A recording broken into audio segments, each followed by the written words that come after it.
প্রতি বৃহস্পতিবারের মতন আজকেও মা লক্ষ্মী পুজো করলো ঘটে পান কলা সুপারি দিয়ে। আর আমাদের বাড়িতে লক্ষ্মী নারায়ণ পুজো একসাথেই হয়, বরাবর এটাই হয়ে আসছে।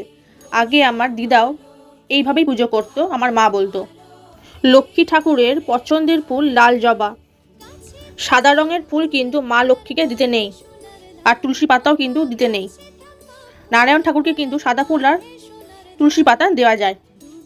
তবে ঘটে বেলপাতা দেওয়া যেতেই পারে, যেমন বেলপাতায় শিবের বাস তেমন লক্ষ্মীরও বাস, তাই বেলপাতায় তুষ্ট হন মা লক্ষ্মীও। ওং শ্রী লক্ষ্মী নারায়ণায় নমঃ। এখন মা লক্ষ্মীর পাঁচালি পরে পুজোটা সম্পূর্ণ করলো। লক্ষ্মী পুজোয় কিন্তু ঘণ্টা বাজাতে নেই, এতে মা লক্ষ্মী রুষ্ট হন। লক্ষ্মী পুজোয় শঙ্খধ্বনি উলুধ্বনি দিতে হয়, অনেকেই জানে আবার অনেকেই জানে না।